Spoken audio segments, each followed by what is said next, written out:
So jadi di video kali ini aku mau ngelanjutin part yang kemarin. Aku mau sharing ke kalian proses kemarin aku melahirkan pakai BPJS itu kayak gimana.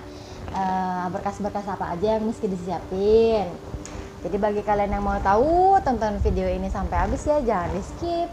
Di video sebelumnya aku udah sharing ke kalian, aku minta surat rujukan ke puskesmas. Dari puskesmas itu aku langsung ke rumah sakit untuk kontrol kan. Dari rumah sakit itu kan setelah dicek lagi, USG lagi sama dokter, dan ternyata dokter tuh langsung minta untuk aku stay di rumah sakit gitu. Langsung ada ambil tindakan, tapi nggak langsung disesar. Dokternya nawarin apa sih, kayak usaha buat ngelahirin normal dulu gitu loh gitu, tapi ternyata memang sudah jalannya untuk sesar, ya udah disesar akhirnya. Tapi itu bagus loh rumah sakit, artinya nggak langsung ambil tindakan udah harus sesar, enggak. Iya, Jadi bagus itu rumah sakit. emang dokternya pro ke normal. Dari dokter bilang aku harus ada langsung ada tindakan tuh, aku langsung diminta ke ruangan apa ya, kayak buat cek tensi, terus diambil darah dari kuping gitu-gitu deh, terus langsung ke ruang bersalin ya, untuk apa, cek jantung bayi gitu. Dan suami ngurusin administrasi gitu. Pas administrasi itu biasa ngantri, terus bawa berkas-berkasnya kayak kartu BPJS yang asli, fotokopian, KK, KTP, sama karena kemarin nggak ada kakak, belum bikin kakak, jadi pakai kakak istri. Terus KTP istri yang asli sama fotokopian, terus sama KTP suami yang asli. Udah gitu langsung ditanyain sama kasirnya, sama pelayanan rumah sakitnya, mandiri atau BPJS. Tadi gitu ditanya, BPJS mbak. Yaudah dilampirin semua, terus dijelasin lah tuh prosesnya dari dia mulai masuk ruang bersalin sampai entah nanti ada tindakan operasi atau enggak. Seperti itu. Terus berapa malamnya nanti dijelasin. Biasanya sih 3 hari BPJS itu 3 hari 2 malam itu udah ini banget, udah minimal. Nah terus sebenarnya ditawarin juga, kalau yang ada beberapa rumah sakit itu ditawarin mau naik kelas atau enggak. Si ruangannya itu misalkan kayak kita kelas 2 mau naik enggak ke kelas 1 atau kelas VIP. Kalau available pasti ditawarin. Nah kalau misalkan kalian ditawarin seperti itu, kalian tanya dulu range harganya. Misalkan mau naik kelas, saya mau naik kelas nih ke VIP, kalian tanya dulu range harganya di harga berapa, misalkan di harga 5 sampai 10 juta. Nah, nanti ada plafon yang dikurangi dari BPJS itu. Misalkan mau naik kelas nih 5 sampai 10 juta range harganya. Nah, nanti dari BPJS berapa, nanti tinggal dikurangin aja gitu. Misalkan dari BPJS 2 juta, oh yaudah berarti kita bayar nambah sisanya 8 juta gitu.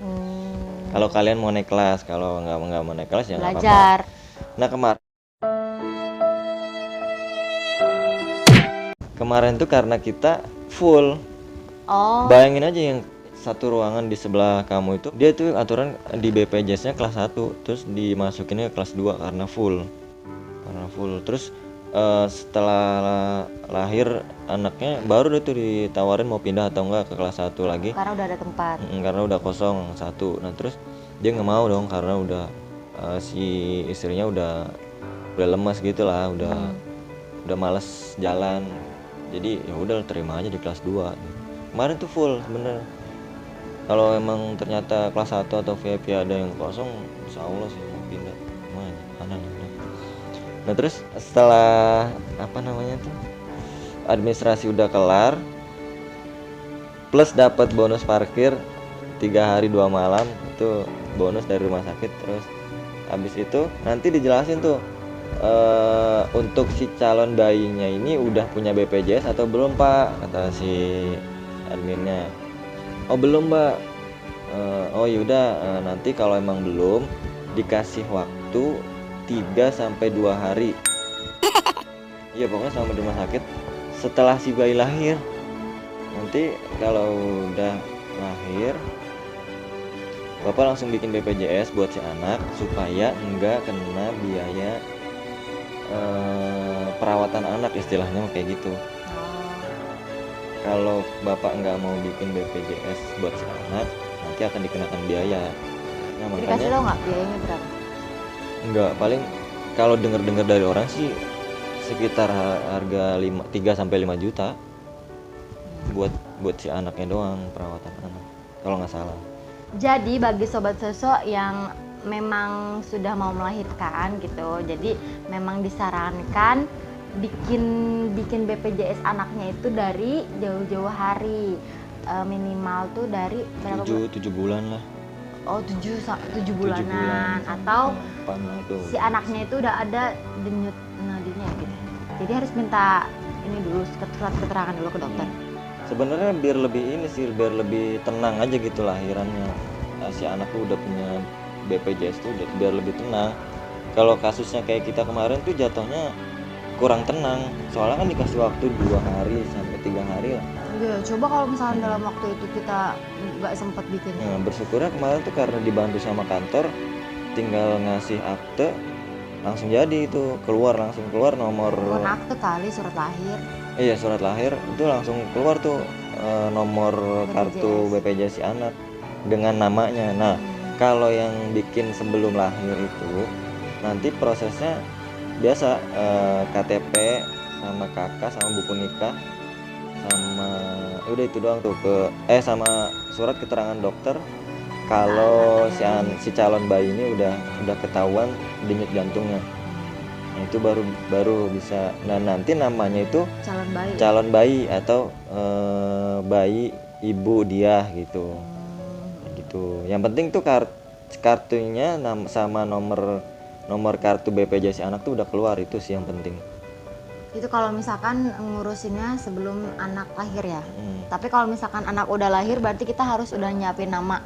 Udah harus nyiapin nama ya, tapi calon bayi juga nggak apa-apa. Oh, berarti kemarin kita kalau belum tahu nama tulis calon bayi juga nggak apa-apa gitu. Kalau udah lahir bukan calon bayi. Saran sih ya bikin sebelum lahir biar lebih tenang. Kamu kenapa nggak bikin sebelum lahir? Karena dulu mikirnya harus pakai kakak. Oh, ke kantor juga pakai kakak kan dulu aku Enggak. bikin. Nah, kalau dari kantor itu nanti setelah lahir. Oh, nggak boleh sebelum. Boleh.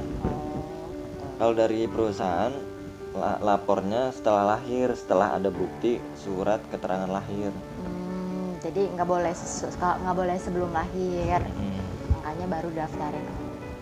Makanya kenapa bikin sebelum lahir itu ya gitu, waktunya banyak. Soalnya kan antriannya BPJS tuh panjang. Takutnya ribet, butuh waktu seharian.